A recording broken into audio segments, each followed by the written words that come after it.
Very good morning to Jackie Sham. My name is Jian Ting, and today I will presenting about our report on vertical processing for reinforced concrete standard buildings. And my partner is the Huvin. This report is specifically focusing on how we can mitigate the wind-induced tension and deflection. Next, let's begin with the executive reality of modern high-rise. So tall buildings are incredible marvels of engineering, but their extreme slenderness makes them highly susceptible to massive transient wind loads. In this presentation, we will investigate the overturning moments acting on reinforced concrete core walls and evaluate the vertical stressing as an active defense against this tensile stress. We will also compare structural alternative to ultimately propose a definitive structural system for standard buildings exceeding 150 meters in height. So, according to the Washington Accord, executing vertical processing in standard buildings is classified as an advanced complex engineering problem or CEP. It demands deep knowledge of structural mechanics, pre-stressing technology, and wind dynamics. We must balance with wide-ranging factors like safety, cost, and construction sequence while navigating the conflicting requirements of structural stiffness and construction complexity. This depth of analysis requires a precise wind load modeling and true innovation to integrate active compression into traditionally passive concrete cores. The consequence of failures are severe, which is the failing to manage tension can lead to cracking, catastrophic fatigue, or even total structural collapse. So, to understand the structural create, we must visualize the building as a giant cantilever beam. As wind hits the vast surface area of the building, it exerts a lateral force, acting at such immense heights. This generates a massive overturning moment that essentially attempts to topple the structure. This dynamic creates two distinct zones. The windward side stretch inducing several tensile force in the core wall and mega columns, while the leeward side is squeezed, taking on heavy compressive force. And this brings us to concrete's fatal flaw. The material reality is that concrete handles compression effortlessly, but it is disastrously weak in tension, yielding only 10% to 15% of its compressive strength. While when the wind force exceeds this low tensile limit, a dangerous chain reaction occurs. It begins with core wall cracking, which lead to the drastic loss of rigidity and effective stiffness, ultimately resulting in excessive structural movement and sway. And next is about the case study. A landmark case study in overcoming this is the CN Tower in Toronto. This challenge is immense. A 553-meter extremely slender structure facing 160 kilometer per hour winds of Lake Ontario. Its three metrics include irreversible bending moments that create massive tensile stress from 360 degrees. To solve this, engineers achieved a milestone by using unprecedented in place vertical post tensioning driven straight into a fractured rock foundation. So the specific solution for the CN tower relied on the 360-degree compression. Engineers installed 40 incredibly long, high-strength steel tendons vertically through the straight ducts, effectively clamping the extreme fibers in. constant compression. The results are outstanding. The tower experienced zero tensile cracks under 50-year wind events and required 75% less bar compared to a conventional design. Furthermore, it provides the dynamic stiffness, maintaining the uncracked concrete to keep the fundamental natural frequency high and prevent catastrophic vortex shedding resonance. And when evaluating the structural alternative for this type of force, we generally look at three main systems. So for the alternative one is the conventional reinforced concrete, which relies purely on standard steel rebars but requires massively thick, space-consuming core elements. And the alternative three is the belt truss system, which use the additional shear wall and steel bracing acting like a tight belt around the perimeter. While highly effective, these are structurally intrusive. This leads us to alternative two, which is the vertical prestressing by using the internal high-strength steel cables to actively pull the concrete down. The system creates a pre-compression that physically cancels out the upward pull of the wind. So next, I pass to the Huvin. Thank you, Jatin. So we continue with the structure decision matrix, which is we have three alternatives, which is one's the conventional RC reinforcement concrete. Secondly is vertical stressing. Another alternative is using belt truss. Okay, so here we shown that we have two type of control. One is passive control, another is active control, which is uh, without processing, the build deflect between 600 to 800 mm. For structural weight, it's not usually a standard weight. So for design life is usually 50 years. So for stiffness penalty, without pre-stressing crack, concrete drop to 0.35 uh, elongation and severe loss of rigidity.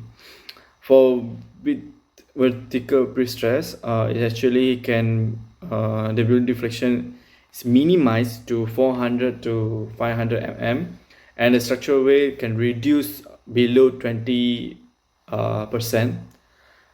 For design life is higher than our without pre-stressing, which is 75 to 100 years.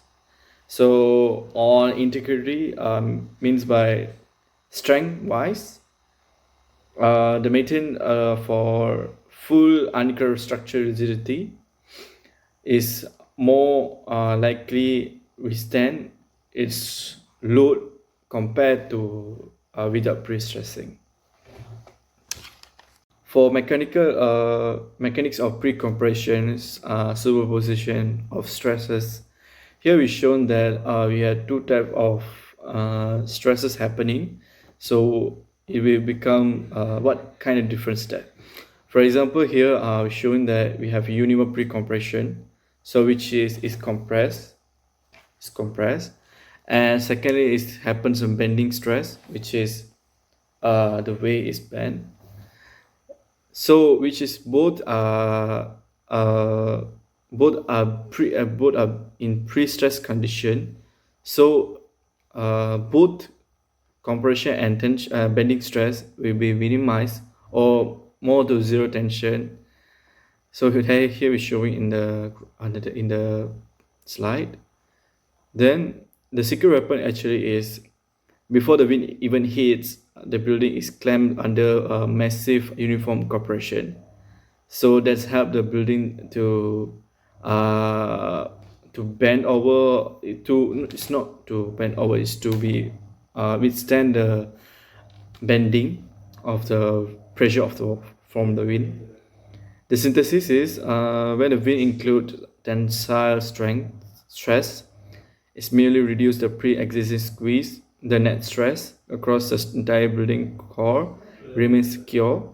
In compression, which is in zero tension and zero stress, zero cracks.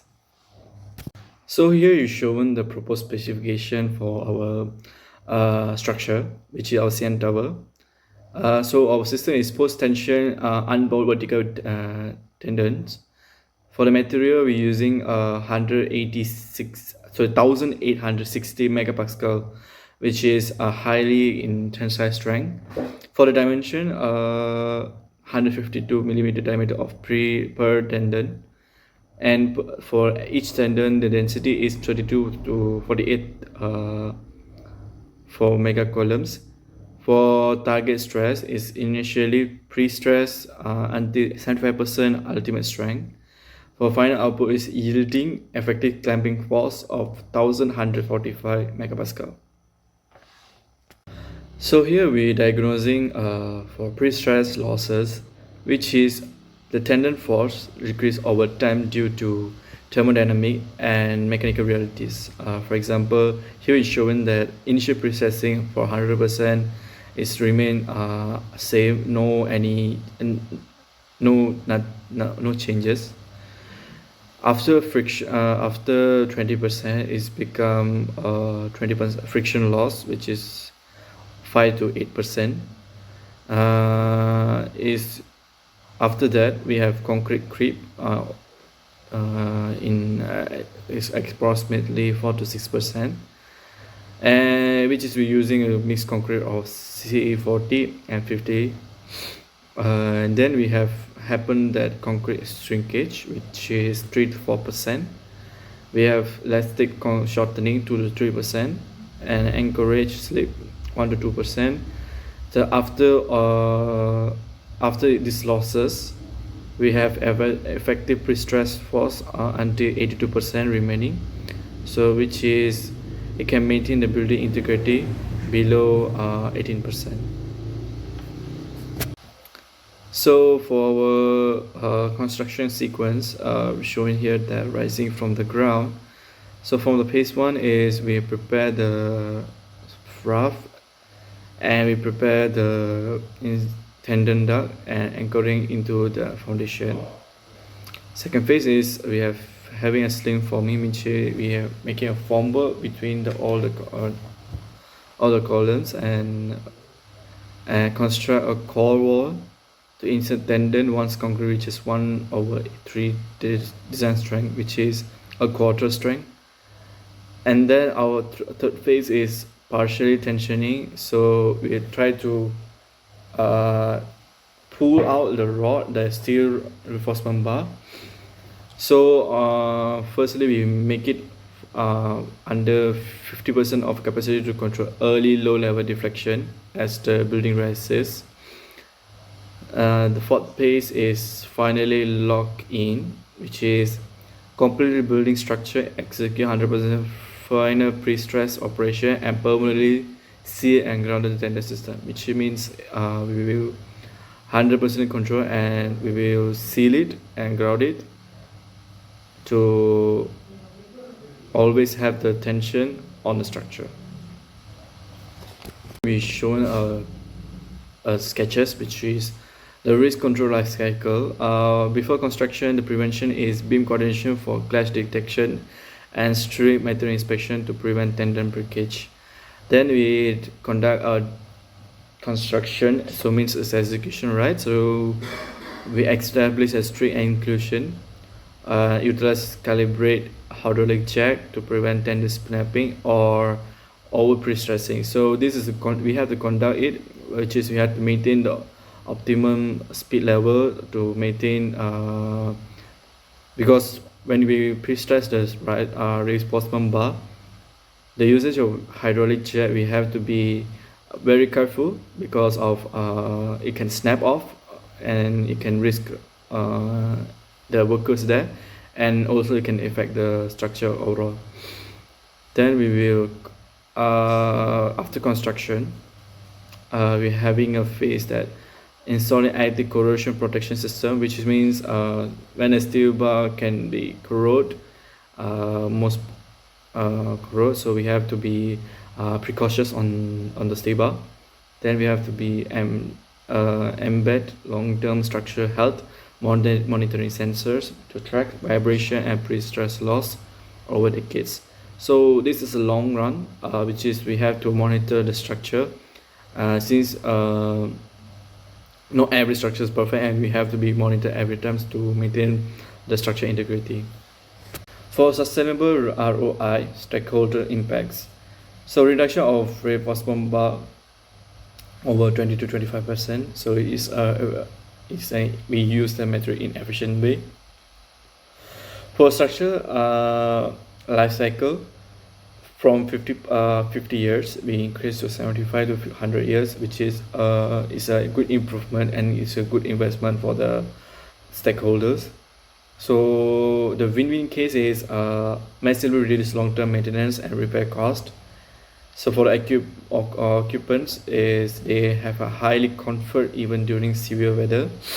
For the public is compliance with CIDB regulation and significantly enhance environment resources efficiency, which is more sustainable structure. Okay, so for the conclusion is the future high rises. The verdict is especially the vertical pre-stressing is the definitive scientifically bulletproof antidote to reduce tension, is maximize safety, ensure absolute serviceability, and guarantee durability for slender RC buildings. Next, frontier in tolerable engineering, integrated smart sensors of real-time tendon health monitoring, combining vertical pre-stress with active outrigger system, and scaling the technology for ultra tall superstructure exceeding 300 meters. So these technologies can help the structure to be more safer for future outcomes, and it can be easier to be maintained because the precautions and the calculations that happens before the post productions, so it can contribute to overall structure, the overall structure integrities.